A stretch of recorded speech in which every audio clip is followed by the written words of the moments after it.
I accidentally vaporized my maths teacher. Look, I didn't want to be a half-blood. If you're reading this because you think you might be one, my advice is close this book right now. Believe whatever lie your mom or dad told you about your birth and try to lead a normal life. Being a half-blood is dangerous. It's scary. Most of the time, it gets you killed in painful, nasty ways. If you're a normal kid, reading this because you think it's fiction, great! Read on! I envy you for being able to believe that none of this ever happened. But if you recognize yourself in these pages, if you feel something stirring inside, stop reading immediately. You might be one of us. And once you know that, it's only a matter of time before they sense it too. And they'll come for you. Don't say I didn't warn you. My name is Percy Jackson. I am 12 years old. Until a few months ago, I was a boarding student at Yancey Academy, a private school for troubled kids in upstate New York. Am I a troubled kid? Yeah, you could say that.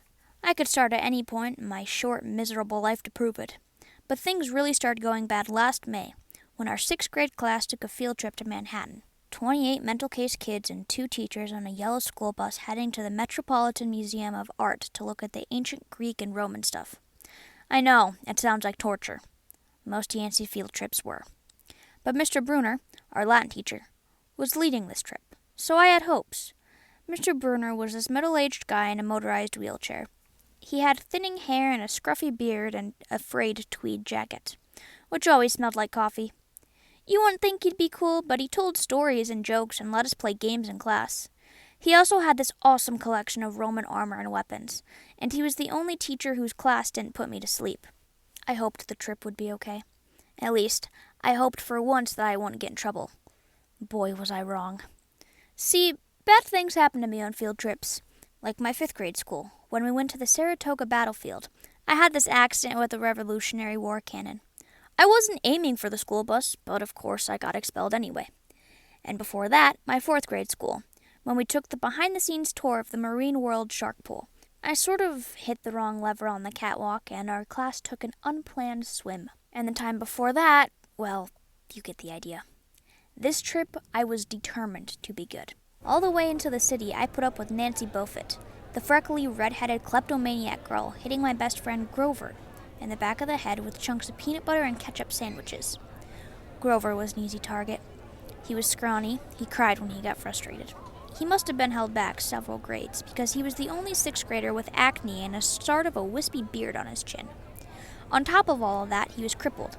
He had a note excusing him from PE for the rest of his life because he had some kind of muscular disease in his legs. He walked funny, like every step hurt him. But don't let that fool you.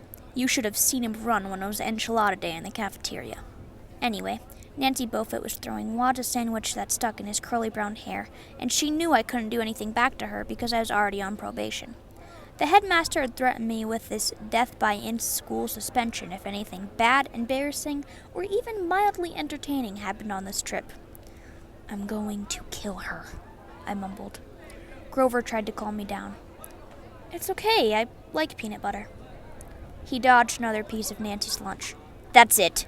I started to get up, but Grover pulled me back into my seat. You're already on probation, he reminded me. You know who will get blamed if anything happens.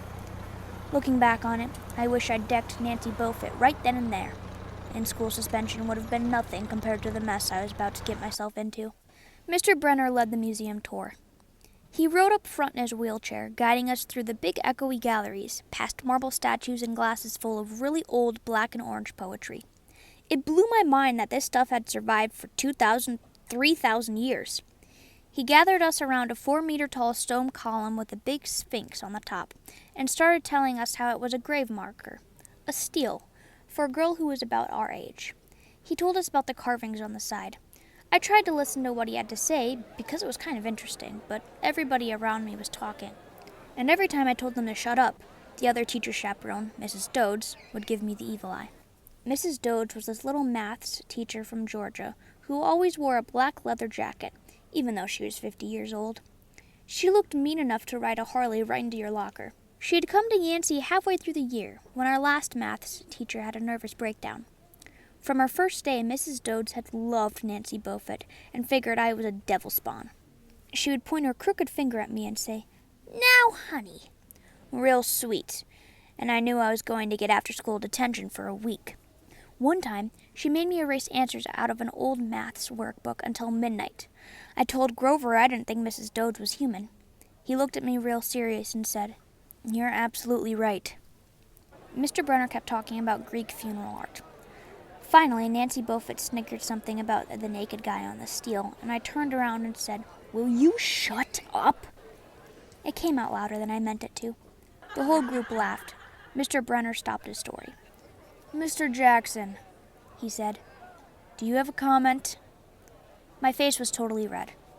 I said, "No, sir." Mr. Brenner pointed to one of the pictures on the steel. "Perhaps you'll tell us what this picture represents." I looked at the carving, and I felt a flush of relief because I actually recognized it. "That's Kronos eating his kids, right?" "Yes," Mr. Brenner said, obviously not satisfied. "And he did this because..." Well, I racked my brain to remember. "Kronos was the king god, and..." "God?" Mr. Brenner asked. "Titan," I corrected myself. "And he didn't trust his kids, who were the gods, so, Kronos ate them, right? But his wife hid baby Zeus and gave Kronos a rock to eat instead, and later, when Zeus grew up, he tricked his dad, Kronos, into barfing up his other brothers and sisters." "Ew!" one of the girls said behind me. "And so there was this big fight between the gods and the Titans," I continued. "And the gods won." Some snickers from the group. Behind me, Nancy Beaufort mumbled to a friend, "Like we're going to use this in real life. Like it's going to say on our job applications, 'Please explain why Kronos ate his kids.'" "And why, Mr. Jackson," Brenner said, "to paraphrase Mrs. Beaufort's excellent question, does this matter in real life?" "Busted," Grover muttered. "Shut up," Nancy hissed, her face even brighter red than her hair. At least Nancy got in trouble, too. Mr. Brenner was the only one who had ever caught her saying anything wrong. He had radar ears. I thought about his question and shrugged. "I don't know, sir." "I see." Mr. Brenner looked disappointed. "Well, half credit, Mr. Jackson. Zeus did indeed feed Kronos a mixture of mustard and wine, which had made him disgorge his other 5 children, who, of course, being immortal gods, had been living and growing up completely undigested in the Titan's stomach. The gods defeated their father, sliced him into pieces with his own scythe, and scattered his remains in Tartarus, the darkest part of the underworld. On that happy note, it's time for lunch. Mrs. Dodge, would you lead us back inside?" The class drifted off, the girls holding their stomachs and guys pushing each other around and acting like doofuses. Grover and I were about to follow when Mr. Brenner said, "Mr. Jackson." I knew that was coming. I told Grover to keep going. Then I turned toward Mr. Brenner. "Sir?" Mr. Brenner had this look that wouldn't let you go. Intense brown eyes that could have been 1,000 years old and had seen everything. "You must learn the answer to my question," Mr. Brenner told me. "About the Titans? About real life and how your studies apply to it." "Oh." "What you learn from me," he said, "is vitally important. I expect you to treat it as such. I will only accept the best from you, Percy Jackson." I wanted to get angry. This guy pushed me so hard. I mean, sure, it was kind of cool on tournament days, when he dressed up in a suit of Roman armor and said, "What who?" and challenged us, sword point against chalk, to run to the board and name every Greek and Roman person who had ever lived, and their mother, and what god they worshipped. But Mr. Brenner expected me to be just as good as everybody else, despite the fact that I have dyslexia and attention deficit disorder, and I'd never made above a C- in my life. No, he didn't expect me to be as good. He expected me to be better. And I just couldn't learn all those names and facts, much less spell them correctly. I muttered something about trying harder, while Mr. Brenner took one long, sad look at the steel, like he'd been at this girl's funeral. Then he told me to go outside and eat my lunch. The class gathered on the front steps of the museum, where we could watch the foot traffic along Fifth Avenue. Overhead, a huge storm was brewing, with clouds blacker than I'd ever seen over the city. I figured maybe it was global warming or something, because we'd had weather all across New York State that had been weird since Christmas. We'd had massive snowstorms, flooding, wildfires from lightning strikes. I wouldn't have been surprised if there was a hurricane blowing in. Nobody else seemed to notice. Some of the guys were pelting pigeons with Lunchables crackers. Nancy Beaufort was trying to pickpocket something from a lady's bag, and of course, Mrs. Dodds wasn't seeing a thing. Grover and I sat on the edge of the fountain, away from the others. We thought that maybe if we did that, everybody else wouldn't know that we were from that school. The school for loser freaks who couldn't make it elsewhere. Detention? Grover asked. Nah, I said. Not from Bruner. I just wish he'd lay off me sometimes. I mean, I'm not a genius. Grover didn't say anything for a while. Then, when I thought he was going to give me some deep philosophical comment to make me feel better, he said, Can I have your apple? I didn't have much of an appetite, so I let him take it. I watched the stream of cabs going down Fifth Avenue and thought about my mother's apartment, only a little ways uptown from where we sat. I hadn't seen her since Christmas. I wanted so bad to jump in a taxi and head home. She'd hug me and be glad to see me, but she'd be disappointed too. She'd send me right back to Yancey, remind me that I had to try harder, even if this was my 6th school in 6 years and I was probably going to get kicked out again. I wouldn't be able to stand that look she'd give me. Mr. Bruner packed his wheelchair on the base of the handicap ramp. He ate celery while he was reading a paperback novel. A red umbrella stuck up from the back of his wheelchair, making it look like a motorized cafe table. I was about to unwrap my sandwich when Nancy Beaufort appeared in front of me with her ugly friends. I guess she'd gotten tired of stealing from the tourists, and dumped her half-eaten lunch in Grover's lap. Oops! She grinned at me with her crooked teeth. Her freckles were orange, as if somebody had spray-painted her face with liquid Cheetos. I tried to stay cool. The school counselor had told me 1,000,000 times, Count to 10. Get control of your temper. But I was so mad my mind went blank. A wave roared in my ears. I don't remember touching her, but the next thing I knew, Nancy was sitting on her butt in the fountain, screaming, Percy pushed me! Mrs. Dodds materialized next to us. Some of the kids were whispering, Did you see the water? Like it grabbed her. I didn't know what they were talking about. All I knew was that I was in trouble again. As soon as Mrs. Dodds was sure poor little Nancy was okay, promising to get her a new shirt at the museum gift shop, etc., etc., Mrs. Dodds turned to me. There was a triumphant fire in her eyes, as if I'd done something she'd been waiting for all semester. Now, honey. I know, I grumbled. A month erasing textbooks. That wasn't the right thing to say. Come with me, Mrs. Dodds said. Wait, Grover yelped. It was me. I pushed her. I stared at him, stunned. I couldn't believe he was trying to cover for me. Mrs. Dodds scared Grover to death. She glared at him so hard his whiskery chin trembled. I don't think so, Mr. Underwood, she said. But you will stay here. Grover looked at me desperately. It's okay, man, I told him. Thanks for trying. Honey, Mrs. Dodds barked at me. Now! Nancy Beaufort smirked. I gave her my deluxe I'll kill you later stare. Then I turned to face Mrs. Dodds, but she wasn't there. She was standing at the museum entrance, way at the top of the steps, gesturing impatiently for me to come on. How did she get there so fast? I have moments like that a lot, where my brain falls asleep or something, and the next thing I know I've missed something, as if a puzzle piece fell out of the universe and left me staring at the blank space behind it. The school counselor told me that was part of my ADHD, my brain misinterpreting things. I wasn't so sure. I went up after Mrs. Dodds. Halfway up the steps, I glanced back at Grover. He was looking pale, cutting his eyes between me and Mr. Brenner, like he wanted Mr. Brenner to notice what was going on, but Mr. Brenner was absorbed in his novel. I looked back up. Mrs. Dodds had disappeared again. She was now inside the building at the end of the entrance hall. Okay, I thought.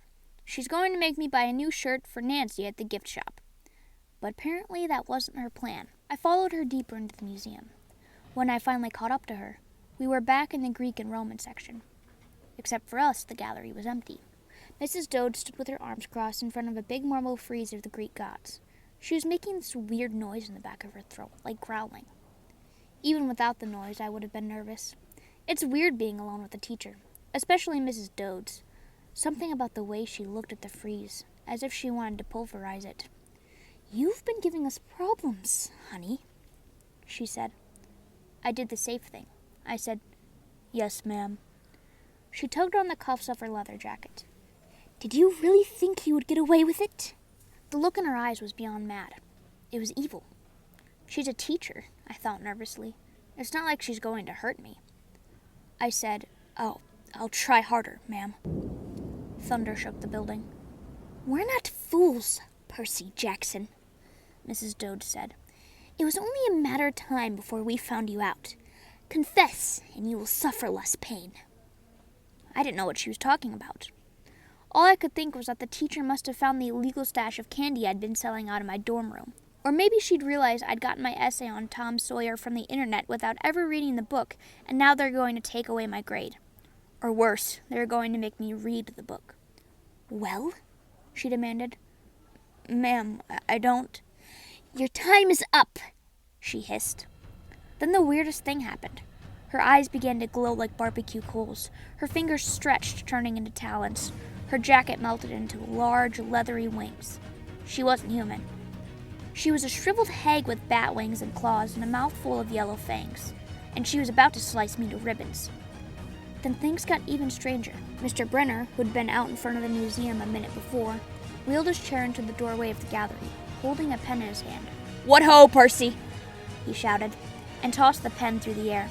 Mrs. Dode lunged at me. With a yelp, I dodged and felt the talons slash the air next to my ear. I snatched the ballpoint pen out of the air, and when it hit my hand, it wasn't a pen anymore. It was a sword. Mr. Brenner's bronze sword, which he always used on tournament day. Mrs. Dode spun towards me with a murderous look in her eyes. My knees were jelly. My hands were shaking so bad I almost dropped the sword. She snarled, "Die, honey!" And she flew straight at me. Absolute terror ran through my body. I did the only thing that came naturally. I swung the sword. The metal blade hit her shoulder and passed clean through her body as if she were made of water. Yes! Mrs. Dode was a sandcastle on a power fan. She exploded into yellow powder, vaporized on the spot, leaving nothing but a smell of sulfur and a dying screech and a chill of evil in the air, as if those glowing red eyes were still watching me. I was alone. There was a ballpoint pen in my hand. Mr. Brenner wasn't there. Nobody was there but me. My hands were still trembling. My lunch must have been contaminated with magic mushrooms or something. Had I imagined the whole thing? I went back outside. It had started to rain. Grover was sitting by the fountain, a museum map tented over his head. Nancy Beaufort was still standing there, soaked from her swim in the fountain, grumbling to her ugly friends. When she saw me, she said, "I hope Mrs. Kerr whipped your butt." I said, "Who?" "Our teacher, duh." I blinked. We had no teacher named Mrs. Kerr. I asked Nancy what she was talking about. She just rolled her eyes and turned away. I asked Grover where Mrs. Dode was. He said, "Who?" But he paused first and wouldn't look at me, so I thought he was messing with me. "Not funny, man," I told him. "This is serious." Thunder boomed overhead. I saw Mr. Brenner sitting under his red umbrella, reading his book, as if he'd never moved. I went over to him. He looked up, a little distracted. "Ah, that would be my pen. Please bring your own writing utensil in the future, Mr. Jackson." I handed it over. I hadn't even realized I was still holding it. "Sir," I said, "where's Mrs. Dode?" He stared at me blankly. "Who?" "The other chaperone, Mrs. Dode, the maths teacher." He frowned at me and sat forward, looking mildly concerned. "Percy, there is no Mrs. Dode on this trip, and as far as I know, there has never been a Mrs. Dode at Yancey Academy. Are you feeling all right?"